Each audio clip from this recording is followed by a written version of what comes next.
झील आमर नुह मो झील को छाड़ीमुनु तुम औकात ना मो झील को पुषिबार तुम घर द्वारा छुट एमती सब कहीकि मो भाई को विदा कले आमर झील को सिंदूर दान कर सारा चूड़ीटा पिंधा जाए यहाँ हूँ आम संतक बहु है माने यही चूड़ीटा से पिंधे कारण ता हाथ आम अनेक थर देखी से भद्रक ही रुहे से झील अनेक थर जीवा आसवा टाइम भी देखी से संतकटा नाला ता हाथ अक्टोबर मसरे झील को आणिक छाड़िला से 4 मासर प्रेग्नेंट थे प्रेग्नेंट थिबारु सी बाबा माँ सी आणिक छाड़िला बेले किसी कही नथिले कि मो झील एमती एमती अच्छी कि से आणिक छाड़ दी जाऊँ पक्ष सेटा समाधान पाएनी माने विधाणी टुका छात्र थेला बोली माने छानिया मते दे देइछि झोपड़ी पोला हो जहाँ भी हो ना माने माने आम आदिवासी इज्जत उठे जाऊँ ना डमन हस्ता आपन पुओ विरोध रे वर्तमान आपनकर जो बहु आ कहूची जे आमे माँ झील माने आपन बहु आ नातुनी दीर्घ दिन हम अलग होती आपण माने निर्यातना दौले कष्ट दौले खाइते दौनथिले से घटना सत्यता कौन आज्ञा सेटा तो देखी देखी आछि आ कौन कर आ माने छोट सर मो बाघ करते माने पाठ पढ़ा पढ़े ना आ माने भल पाठटा आसला ता मनटा कौन हो गलानी आ स्कूल को गले से स्कूल माने माड़ पिटा थेला से भय बोधे गलानी से टाइप रे सही समय रे अपन बाहर कर दी ना टिके 16 वर्ष खंडे बस बाहर कर से मो तो जाने नहीं केते वर्ष होई छि बोले अपन को बहु नातुनी कहउचंती अपन तांको जंत्रणा दियंती माने से कहते जे मते घरे ठीक से हम ससुर घरे खाइ पीते दियंतीनी हम कथा बुझंतीनी मु से पई पळेली सेटा खाली सा सेटा मिच्छा मु अछि मालिक ए घर मालिक आ तांको स्वतंत्र बागर गुटे माने झीलटा मु पसंद कले नहीं ये बड़ कि छोट माने झील को एते मु चिनि पाले नहीं मु भाबिनी हम पो साथे ठीक हबो आ सेते पई मु आनिनी आ खुशी बासी हे गलारी माने हम सेते बडे माने छुटिया पोलाटा थला आ ता माँ बापा मना करथले ए जो मो समधी समधुणी आ तांको पक्ष सेटा समाधान पाएनी माने विधाणी टुका छात्र थेला बोली माने छानिया मते दे देइछि झोपड़ी पोला हो जहाँ भी हो ना माने माने आम आदिवासी इज्जत उठे जाऊँ ना पक्ष सेटा मु पाई नातुनी खबर कौन नातुनी खबरटा हो से तो सेटा हो माने छोट मोबाइल गोटे थेला छोट मोबाइल मते झीलटा मते दिखाई देला रेकर्डिंग मु सुनिनी का मोबाइल सेटा भी मु जाने नहीं सेते बड़े बड़ मोबाइल माने रेकर्डिंग रे की का संग कथा होतला माने हम बु आ गोटे टुका का टुका के जान कथा होजी आ हम तो ये चुलीटा अछि सेते बड़े भी एठी थला जेते बड़े फोन आसीबो पछ पड़ गयो घटना कौन ये फोन आसला मैंने पछ पड़ जाऊँ आ दिने से पछ पड़ गला जमी मु घर भीतर पशिली आम तो यहाँ छोटा बड़िया घर पतला काथ से सेपट रही मु एपट कथा सब से शुणी सारी कान इे रेकर्डिंग मु शुणी आड़े माने सामना कथा शुणी से मु गाड़ी टिके करदेनी आ मु कहनी कौन से शुणी कौन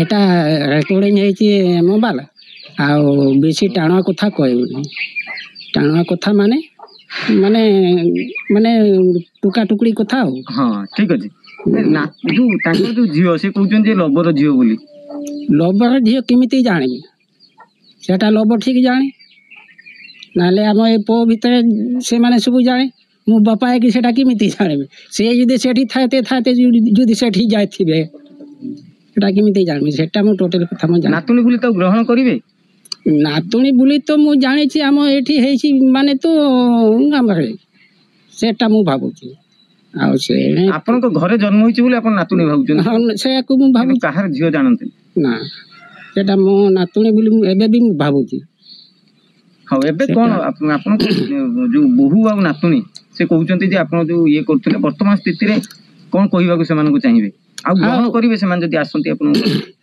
ଏତେ ଦିନ ହେଇଗଲା ମା ବାପା ବି ନାହିଁ, ତାଙ୍କ ଗାଁ ଲୋକ ବି ନାହିଁ।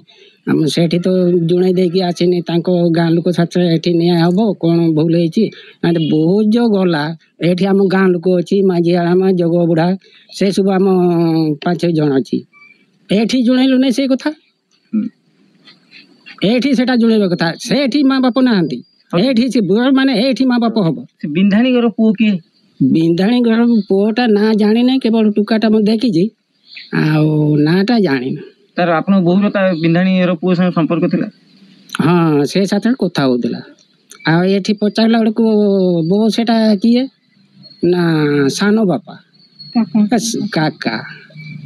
କିନ୍ତୁ କଥା ହୁଏ ସାନ ବାପା ନା କକା ଗୋଟେ ସମ୍ପର୍କ, ଆଉ କଥା ଗୋଟେ କହିବ, ସେଟା ନେକା ବହୁଛି କେମିତି ଜାଣିବ? ଆଉ ଏବେ ଯଦି ବୋହୁ ଆସେ ସେତେବେଳେ ଝିଅ କହୁଛନ୍ତି ସେଟା ଠିକ ହେଇଥିବ, ମାନେ ଆମ ନାତୁଣୀ ନିଏ ଏଠି ଜନ୍ମ ହେଇଛି ମାନେ ତଥାପି ଦୟା ଲାଗୁଛି, ମାନେ ମୋ ଜାତୀୟ ଅଛି ହାସ୍ତା, ସେତେବେଳେ ଦୟା ଲାଗୁଛି। ଆମେ ଭାଇ ଲବଣ ହାଜରା ପୂର୍ବରୁ ବିବାହିତ, ତାଙ୍କର ଝିଅ ଅଛନ୍ତି, କିନ୍ତୁ ଆପଣ ସେ ବିଷୟ ନେଇକି ମୁହଁ ଖୋଲି ନଥିଲେ, କ'ଣ କହିବେ ତାକୁ?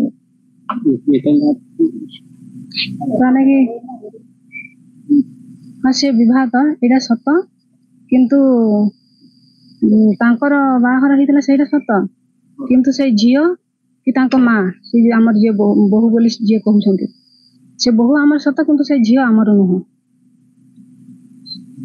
ତାନିକି ଆଉ କ'ଣ ପଚାରୁଛନ୍ତି ପଚାରନ୍ତୁ। ଝିଅ ଆପଣଙ୍କର ନୁହଁ ବୋଲି ଯୋଉ କହୁଛନ୍ତି, କେମିତି ମାନେ ସେ କ'ଣ ଲବର ଝିଅ କି ଝିଅ ନା ଝିଅ ନୁହଁ? ନା, ସିଏ ଆମ ଝିଅ ନୁହଁ। କାହିଁକି ଆପଣ ଏମିତି ଭାବୁଛନ୍ତି?